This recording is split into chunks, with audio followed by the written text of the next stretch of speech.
예, 반갑습니다.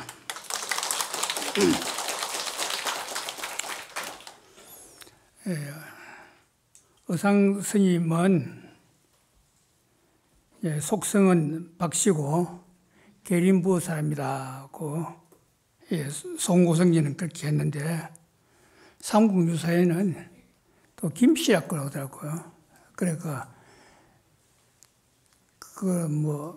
내가 의상심이 그거 고정하려고 하는 건 아니고, 오늘 의상심에 대한 이야기는 의상 스님이 우리 불교사에 미친 영향, 스님으로서의 스님돔, 그걸 지금 말씀드리고자 합니다. 그래서 의상 스님은 이 세속에 별로 집착하지 않고 세속을 벗어나서 아주 장자의 소유욕가 있어요. 마음껏 자유로운 세계, 평화로운 세계에 논의는 그런 뜻이 있어가지고, 나이가 약간 한 것만 20살쯤 되었을 때게, 기록이 다른 데가 있습니다만도 여기서 약관이라고 했어요. 약관에 당나라에 불교가 크게 융성하다는 말 듣고 원효 스님하고 뜻을 같이 해가지고 서쪽으로 유학하기로 했습니다. 그래 가다가 봉국, 신라 땅에 바닷가 근처까지 갔는데 그 큰 배를 구해가지고 장차 바다를 건너서 중국 가려고 했는데 그만 장맛비를 만났어요. 장맛비를 만나가지고 가지를 못하고 잠자리를 구하니까 뭔가 토굴이 하나 있어요. 그래서 거기에 들어가서 하룻밤 잘 잤어요. 잘 잤는데 그 보니까 거기가 좋은 토굴이 아니고 무덤 속이었어요.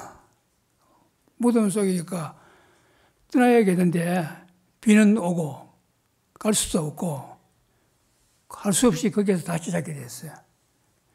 그래 자다가 이제 원효 스님이 아주 그 귀신의 장난에 홀렸어. 잡귀들이 왜 내 집에 함부로 침범했느냐, 이렇게 자기를 꾸짖는 거야. 그래서 그 순간에 원효 스님이 깨달았다는 거야. 어젯밤에는 여기가 토굴이라고 생각하고 잘 때에는 편안히 잘 잤는데, 오늘 저녁에는 여기가 이 무덤 속이라 그런 것도 알고 자니까 이 귀신 장난을 하는구나. 이게 오직 내 마음의 장난이지 실제 사실하고는 아무 관계가 없단 말이야. 그래서 원효 스님이 탁 거기서 한마디 했어요. 마음이 일어남으로 가지가지 법이 일어나고 마음이 사라짐으로 가지가지 법이 사라진다. 이 말씀은 경에 있는 말씀이야. 경에 있는 말씀이지만도 그런 경험을 하고 입에 나오는 거하고 경을 볼 때게 읽는 거하고 그건 전혀 다르잖아요. 비록 경에 있는 말을 내가 그대로 했다 해도 그건 자기 말이야. 그리고 원효 스님께서 한 수씩 hen겨나기 나름대로 마음이 일어남으로 가지가지 법이 일어나고 마음이 사라지고 가지가지 법이 사라진다. 삼계가 유심이요 만법이 유식이다. 이 우리가 사는 이 세계, 욕망으로 육된 세계를 다 욕계라 그래요. 우리는 다 욕망으로 된 세계죠. 우리가 사는 세계는 욕계야. 그런데 이런 욕심을 벗어나고 좀 고차원 세계, 그랬다가 색계라 그래. 그 미묘한 형태만 있어도 쓸데없는 욕심 안 해요. 그 색계. 그런데 그런 색까지 벗어난 것도 무식계라 그러는데, 그 욕계, 색계, 무식계 그 다 합해서 이거는 오직 마음일 뿐이다. 그 만법이 유식이라 온갖 법이 불법은 말 것도 없고 세간법도 모든 것이 다 중생들의 아랫말에서 노는 것이다. 마음밖에 법이 없는데 어찌 마음 밖에서 구할까 보냐. 그래가지고 해골 바가지를 들고 춤을 추고 나는 이제 유학 안 간다. 유학 가자는 거는 마음을 깨닫기 위해서 가는 건데 나는 이미 깨달았으니까 중국까지 갈 필요가 없다. 근데 의상 스님은 이제 그걸 보고 그 원효가 제가 깨달았다고 춤을 추고 이래도 그는 원효의 일이지 자기 일이 아니잖아요. 그리고 원효는 여상은 혼자 떠나는 거야. 그러니까 한번 생각해 보시죠. 원효가 의상보다 나이가 한 80세 정도 위다. 그게 사실은 도반이지만도 형님같이 따랐는데 같이 길을 가다가 이국 만리를 떠나려고 하는데 한 사람이 나는 안 간다 하는데 그 보통 사람 같으면 자기도 의지가 꺾이가지고 원효 따라갈 거 아니야. 원효는 형님같이 따라간 사람인데 그런데 의상은 그거는 당신 깨달은 건 모르지만도 나는 내 갈 길을 간다 이거야. 그 여기 천성산에 조기암이라는 남자가 있는다. 그걸 잘 그려놨어요. 원효는 좋아가지고 해골 바가지를 물 마신 걸 보고 해골 바가지를 들고 막 춤을 추는데 의상 스님은 그거 구경하고 그걸 보는 게 아니라 뒤로 봐요, 뒤로. 그러니 혼자 잘 놀아라. 나는 내가 갈 길을 간다 이거야. 그게 이제 의상다움인 거야. 원효가 좋아질 끝날지는데 자기가 따라서 등들어 날때 봐도 소용없잖아요. 그래서 아무리 좋은 친구도 딱 헤어질 때 되면 헤어지고 이래야지. 요즘 뭐 사람들이 보면 스님들도 도반들끼리 모여가지고 맨날 다니고 나지 이해가 안 가. 1년에 한두 번 만나가지고 해포를 부는 건 모르지만 맨날 것이 어디 뭐 하려고 썼거든요. 그 시간에 책이나 보든지 참선을 하든지 연부를 하든지 해야지. 그래 이상한 의상길로 가는 거야. 그래가지고 저 중국에 가서 닿았는데 그쪽에 그 어떤 의사님이 딱 그 의사님 스님을 보니까 의상 스님 얼굴이 잘생겼던 모양이에요. 쓸만하다고 자기 집에다 의사님을 모신 거야. 그 의사님이. 그래가지고 뭐 음식도 대접을 잘하고 그래 그 의사님 그냥 평히 잘 쉬었죠. 그런데 그 집에 따님이 한 분 있어. 그 여가 이름이 누구냐면 선묘라는 거 들어봤죠? 선묘를 거기서 만나요. 그 선묘가 의상심을 딱 보는 순간에 첫눈에 뿅 가버린 거야. 뿅 가버려 가지고 다 얼굴을 꾸미고 막 이렇게 밖에서 시중원 들고 한 번 해도 의상심이 요지부동이거든요. 그래 아마 보통 이자 같으면 심하게 생각할 건데 그 선묘는 거기서 신심을 낸 거야. 보통 남자 같으면 선묘같이 예쁜 미인 보면은 마음의 동요를 일으키고 뭐 I love you 하면 me too 이런 나오질 거야. 그럴 건데 전혀 아니니까 본인이 도리어 신심을 일으켰어. 그래서 나는 스님의 신도가 돼가지고 스님 시봉을 차리겠습니다. 스님의 그 의식주 필요한 거 제가 다 공급하겠습니다. 이런 거야. 그리고 의상심 그 길로 저 종남산 거기에 지엄 스님이라는 분이 계셨어요. 그 당시에. 그 이제 함종의 큰 스님인데 지금 중국 함종의 초조는 두순 그리고 이조는 지엄이라 하는데 그 지엄 스님 처소에 저를 갔어요. 그래 갔는데 그날 이 지엄 스님이 전날 밤에 꿈을 꿨어요. 꿈에 이 해동에서 해동은 우리나라를 말이에요. 해동에서 큰 나무가 크지만도 이게 얼마나 크든지 이 가지가 바다를 건너가지고 중국까지 뻗어온 거야. 그러니까 참 희한한 나무다 싶어서 그 보니까 그것에 빛이 나요. 그러니까 나무에 올라가 봤어. 올라가 보니까 그 봉황새가 다 이제 그 안에 보니까, 그 비틀을 보니까 아주 예의보지라, 예의보, 보배가 그거 있어요. 그걸 잡으려고 하는 순간에 잠이 깨버렸어요. 그래서 이거는 표시 좋은 꿈이다. 아마 오늘 귀한 손님이 올 모양이라고. 이래가지고 대중을 시켜가지고 도량을 깨끗이 청소하고 귀한 손님을 기다렸어요. 그때 의상스님이 나타난 거야. 의상스님이 오니까 그 의상스님을 바로 아주 상빈으로 대접을 그럼 이 의상스님은 젊으니까 그 당시는 시험신이 볼 때 훨씬 젊은 사람이지만도 어젯밤 꿈이 심상치 않으니까 아주 상빈으로 대접하고 그래서 자기가 스님의 고명을 듣고 공부하러 왔습니다. 그러니까 바로 입시를 해야겠다 그래. 책이 입시를 써놨으니까. 그 입시라는 말은 함부로 안 합니다, 사실은. 그저 제자로 받았다 하지. 근데 우리 절에는 건당 그런 말이 있고 입시하는 말이 있어요. 건당 제자가 되면은 당호를 하나 지어주고 집을 하나 줘요. 근데 입시를 하는 말은 그것보다 깊은 도리를 알았다 이 말이야. 이 의상스님은 지엄스님 만나자마자 입시를 허락했다 하죠. 제자로서. 그런데 그 당시에 중국 함에 제2조를 지엄이라 하고 제3조를 법장이라 그러는데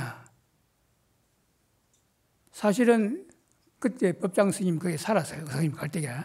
살았기는 살아도 스님이 아니고 거사라.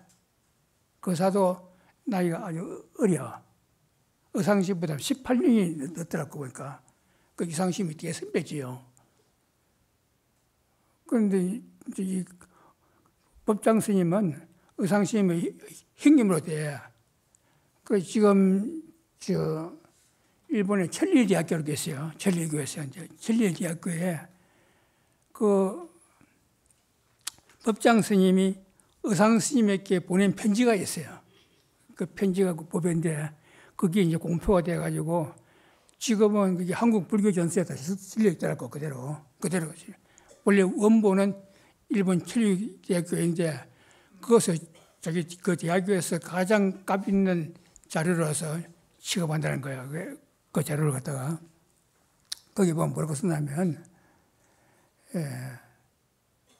법장이 자기가 의상스님 왔다가 해동, 화엄, 대법사 시자에게 글을 보냅니다. 이렇게 써놨어. 그건 걱정청이야. 사실은 의상스님에게 글을 올립니다. 이러면 되지 않아요? 그런데 의상스님하고 자기하고 너무 거리가 있기 때문에 나이가 18세는 많고 훨씬 문제 출가했고 도가 훨씬 높으니까 법장스님 입장에서는 그렇게 본 거죠. 그래가지고 의상스님께 글을 올립니다 안 쓰고 의상스님 시자에게 글을 올립니다. 요즘은 어린 앞에 할 때에 시하인 개탁이라 그런 말을 써요. 시하에 밑에 있는 사람이 열어서 읽어드리라고. 그래서 이제 여기는 바로 그만큼 이제 법장 스님이 했는데 그 법장이 누구냐 하면은 바로 현수 스님이야. 현수 스님인데 일부 중국의 함종을 대성한 사람을 갖다가 현수라 그래, 현수 법장. 사실 현수 법장은 굉장히 의상심보다 지명도 더 높아요, 사실은. 그 뒷날에 가서는. 그러나 그 당시에 처음에 만날 때에는 아주 어린애고 의상심은 큰 스님이니까. 그러니까 그 법장 스님은 끝까지 의상심을 무시할 수 없지요. 그래서 자기가 그 성전 스님이라는 사람이 중국에서 공부하고 마칠 때에 그 스님이 법장 스님이 쓴 저서를 다 뺏겨가지고 이제 한국에 들어온 거야. 그래서 법장 스님이 그걸 편지에 쓰는 거야. 제가 선사의 그 깊은境지에 근처도 못 갔지만도 선사의 법문은 너무 어려운 게 많아서 간단하게 이야기하자니까 자기가 보충 설명을 했으니까 이게 제대로 된 건지 좀 살펴주시오. 그런 내용이야, 그게. 그런 편지를 붙여가지고 자기 저서를 붙인 거야. 그러니까 그 법장 스님은, 현수 법장은 의상 스님을 스승으로 모셨어요. 그분이 누구냐 하면은 중국 함종의 제3조인데 본인을 높이지 못하거든요. 그래서 그 자기 책을 갖다 수연기를 해석한 책이다 그래서 수연기를 해석하는 걸 제가 한번 써봤습니다. 사실 이게 탐행기예요. 탐행기, 지금 탐행기를 더 알아줘요. 지엄이 쓴 것보다도 법장을 쓴 걸 더 알아줘요. 그러나 옛날 사람들은 그 스승을 위한 마음이 간절하기 때문에 그 스승의 명예에 누가 될까 싶어서 자기는 그걸 해석했다고요. 그 수연기 초라 이래서 수연기 초를 제가 정리해봤습니다. 스님이 좀 살펴주세요. 그리고 의상스님이 그걸 다 살펴줬다는 거야. 살펴가지고 그거 할 동안에는 다른 사람 일체 안 만나고 그것만 해가지고 보냈다 그래. 그런데 그 사람이 누구냐 하면 중국 함종의 대성자라 그래요.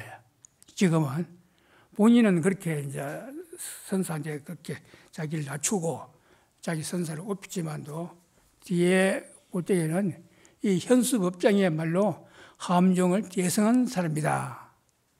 그래서 함종이라고도 하지만도 현수종이라고 해요. 현수종. 그래 화엄에 사는 교판도 현수 교판이야. 그래 이제 훌륭한 사람을 결국 의상스님한테는 깍듯이 스승의 예로 모셨다 그래. 그래서 한번 쉽게 말해서 의상스님은 중국에서도 크게 존경을 받는 스님이었고 또 일본에서도 의상스님은 굉장히 높이 평가해요. 아까 좀 이야기했는데 일본에 가면 고산사라는 절이 있어요. 고산사라는 절이 있는데 거기에 가면은 누구를 모시놨나 하면은 우리나라 원효 스님, 의상 스님 또 조금 전에 말한 선묘 아가씨를 그 모셔놨어요. 그런데 그 스님은 어떤 스님이 하면은 인도 여행하고 싶어가지고 인도 여행할 계획을 다 세웠는데 실제는 못 가봤어. 그럼 세웠고 그래서 그 스님이 화엄조사 연기라 그런 책을 썼어요. 화엄조사의 이야기를 썼는데 그런데 거기에는 인도의 유명한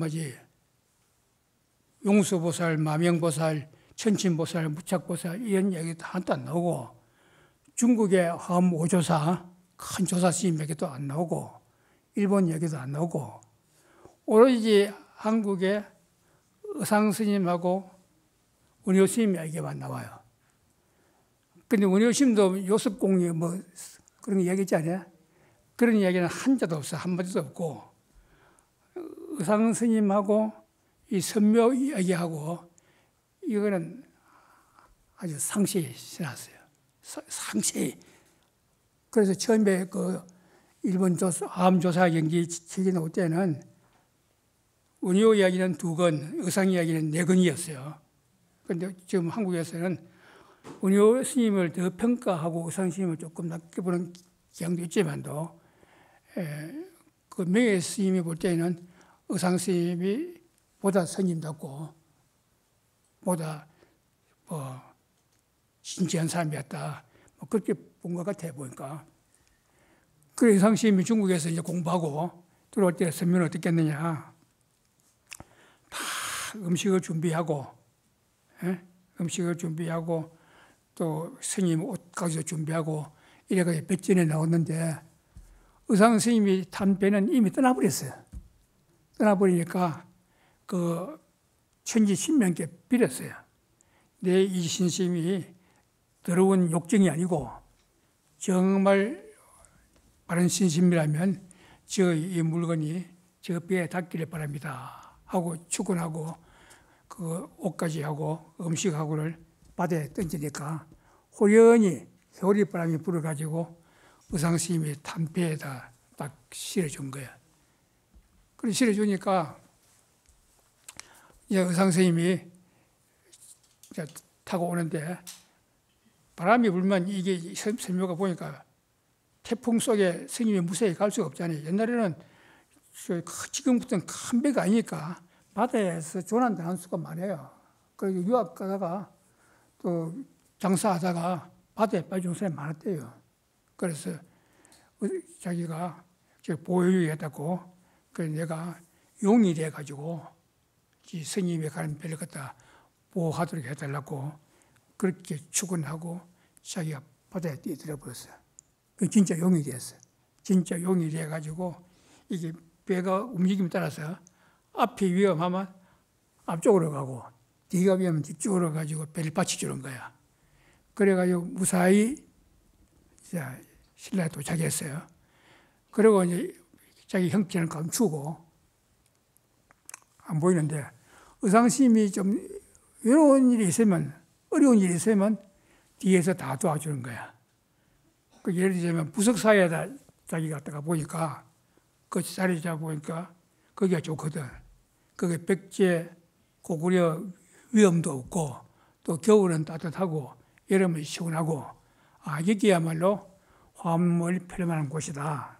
자기가 했는데 그때 이미 불교를 믿어도 화엄경을 안 믿고 다른 경이나 보는 사람 요즘도 뭐 소성불교 가보는 사람은 대성은 불설이 아니다 또 이래 하고 또 대성한 사람은 소성은 차원이 낮다 이래 하잖아요. 그 당시에는 좀 다른 종파 사람들이 그렇게 사는 거야. 그 의상심이 들어오려고 이렇게 안 내주는 거라. 안 받아줘. 안 받아주니까 이 선묘용이 그때는 부석이 돼가지고 돌이 허공을 뜨는 거야. 돌이 종광이 약 1리라 그랬어요. 가로 세로가 1리 큰 돌이 하늘에서 떨어질 듯 하니까 대중들이 겁이 나가지고 다 달아났어요. 그래 다 달아나고 나니까 그때서 이제 의상심이 들어가서 그 부석사에 화엄도량을 해가지고 그 뒤에 의상 스님의 제자들이 많아요. 훌륭한 제자들이. 그 제자들이 지금 화엄 10살이라 그런 게 있잖아요. 해인사, 범어사, 부석사 말할 것도 없고,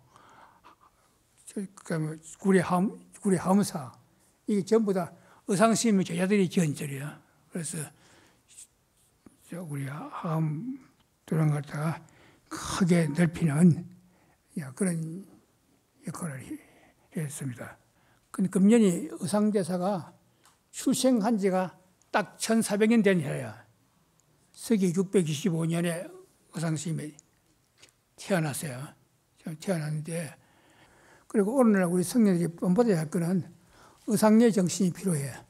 그 의상 스님은 많은 저서리를 안 쓰고 법성계 하나를 썼는데 이 사실은 법성계 하나가 8만 대장경의 종기를 갖다가 집대성했다고 볼 수 있어요. 그래서 조금 법성계 얘기하려다가 연결했는데 그 법성계 잠깐만 얘기했습니다. 법성원룡무이상, 법성은 원룡해가지고 두 모습이 없다. 사실 그게 다 있는 거야. 그게 그 제법 부동 본래적이라. 제법은 부동해가지고 본래부터 고요하다. 본래부터 고요하지만도 그게 그저 시끄럽다 고요하다가 넘어서 그건 정멸이야. 본래 열반자리야. 본래적이라. 그 무명무상지를체 이 자리는 이름도 붙일 수 없고 형상도 붙일 수 없어서 일체를 끊어졌어요. 이거는 정지소지 비해경이라 정덕한 지혜로 알 수 있지 나머지 사람의 경계가 아니다. 이거는 정분이야. 부처님이 깨달은 정덕하기 때문에 거기에서 말을 많이 붙이면 오히려 허물을 지으니까 그 깊이 해석 안 했어. 오늘 그대로 말만 아껴냈어. 법성은 원룡하여 두 모습이 없다. 제법은 부동해서 본래부터 저기다. 본래 그대로 일반이다. 본래가. 본래 부리다 하지 않아요. 우리가 본래 성불을 했다. 본래 부리다 그런 게 다 거기서 나온 거야. 본래 부리야. 거기에서 이름도 붙일 수 없고 형상도 붙일 수 없고 일체가 끊어졌다. 그럼 그 자리에 누가 하느냐? 정덕한 지혜로 할 수 있다. 나머지 사람 경기가 아니다. 이 불교를 공부하는데 우선 이론적으로 알아야 되잖아요. 그 이론적으로 알기 위해서는 먼저 깊은 믿음이 있어야 돼. 그래서 제일 먼저 믿음, 그 다음에 이해, 그 다음 단계가 실천, 그 다음 단계가 정덕이거든. 내가 그렇게 돼야 돼. 말하자면 생사가 없다고 하면은 생사가 없다 그런 도리를 이론적으로 아는 거, 그걸 넘어서 가지고 생사 없는 도리를 실천하고 생사 없는 도리에 자기가 들어가 버려야 돼. 그런 것이 예를 들자면 달마 스님 지금 상해관이 험설궂잖아요. 전설에 의하면 본래 달마는 아주 미남자래요. 잘생긴 얼굴이야. 그런데 길 가다 보니까 큰 구렁이가 죽어가지고 길을 막고 있는 거야. 그래서 그걸 갖다 자기가 전설이니까 빼가지고 거기에 들어가가지고 그 구렁이에 들어가지고 구렁이 자기 운전해가지고 길 밖으로 밀어냈다는 거야. 자기 힘으로 밀어낼 힘이 없으니까 구렁이 몸으로 들어가가지고 밀어내고 자기 몸으로 돌아가려고 하니까 그동안에 누가 치워버렸어. 본래 몸을 이미 태워버렸어. 그러면 자기가 이제 산 수갑 전에 통도사 자장심 연기도 그렇잖아요. 자장심이 문수보살 청년하려고 갔다가 오니까 시체를 태워버리고 없잖아요. 그래서 할 수 없이 자장심이 9월 9일 날 제삿날로 정했잖아요.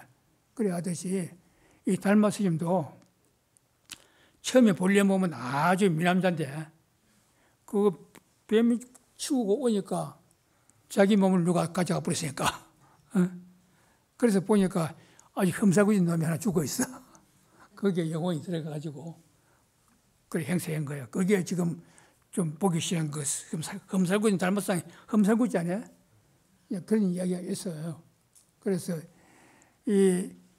그렇게 할 수 있는 걸 갖다가 용무생사라 그래. 생사 없는 도리를 쓰는 거야.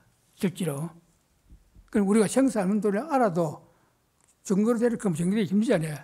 그 용무생사까지 가면은 마음대로 그 이제 앉아 죽고 서서 죽고 이것도 마음대로 할 수 있다는 거야. 그리고 지금도 생사 없는 도리를 아는 정도로 경계까지 간 사람 상당히 있지 않아요. 그래서 그 법성계도 법성문영 무위상 제법부동 본래정 무묘상 제일체 정지소지 비여경 그냥 정분이야. 그렇기 때문에 거기에서는 설명을 가급적 안 붙여. 그 설명해도 선적으로 하는데 말하는 사람은 알고 하겠지만도 듣는 사람은 긴강경험에 헷갈리고. 그럼 그 다음부터 이제 진성심신 극민묘 불수회성 수연성 그부터 연기분이야. 연기라 하면 그건 다 설명이 되잖아요. 연기는 뭐야? 만년에서 일어나는 거니까 인연기라 해요. 인이 있고 그 만연이 있고 거기에서 작용이 있잖아요. 그래서 그 연기의 세계, 그 밑에는 연기의 세계야. 그 진성한 심심 극민묘 해가지고 자성 자리에서 가만히 있지 않아. 자성을 지키지 않고 인연 따라서 마음 가지를 다 이룰 수 있다. 이래가지고 이제 그 법문이 빠져나가요. 그래서 내가 볼 때에 법성계는 200일자 짧은 것이지만도 화엄에서 말하는 사법계에 그 다 들어있어. 사법계는 뭐냐? 이법계, 진리의 세계, 사법계, 현상세계, 이사무예법계는 이와 사가 걸림이 없고 더 나아가서는 사사가 걸림이 없어요. 그건 도리가 법성계의 200열자 속에 다 있다니까. 그럼 그건 읽으면 읽을수록 그 매력이 있고, 그러니까 우리가 사람 죽으면 마지막 갈 때에 법성계 하지 않아요? 법성계. 이법계를 하면 진리의 세계고, 사법계는 현상세계거든. 이사무예를 하면 이와 사가 걸림이 없단 말이야. 진리의 세계와 현상세계가 다름이 없어. 그 사사무예법계는 사사에 걸림이 없어. 사람마다. 그래가지고 저 입귀에 뭐 소가 아프다 하면 저 소주에 있는 대지에다 침 한 배 탁 놔주면 저기는 한다는 거야. 그거 이론적으로는 안 통하지 않아요? 그런데 진리의 세계에서는 그런 걸 사사무예라 그래요. 사람마다 걸림이 없다. 이런 걸 다 세려가지고 마지막에 딱 가면 또 재미가 있어. 마지막에 어디서 끝내냐? 궁자 실제 중도상 구례부동명이 버리라. 그래서 그 시편연기 사사무예 이런 도리를 다 쓰라고 그래서 무진무진한 법문을 다 설한 다음에 마지막에 중도의 평상에 딱 앉고 보니까 구례로부터 옛부터 움직임이 없는 걸 이름하여 부처라고 한다. 법성계 이제 법성도 해인도라고 하죠. 해인도에 대한 이야기가 많이 있어요. 그래서 십바람일 배대하고 뭐 이래가지고 해인도라고 부적이 있잖아요. 부적. 그만 게 있는데 궁자 실제 중도상 근데 구례부동 명의불. 그 불자가 법자 밑에 가서 딱 쓰잖아요. 법자 밑에. 그 그림을 그리기에는 그렇지. 사실은 그 자리야. 예? 그래 가도 그 자리야. 그런 도리를 갖다가 간단 명료하게 설한 것이 법성계야.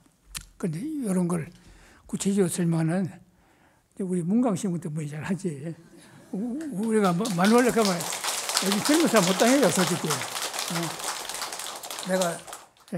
내가 더 하고 싶어도 이제 좋은 말은 젊은 사람들한테 끊는 거 하고 사람 형설수설 해가지고 이만 마치겠습니다.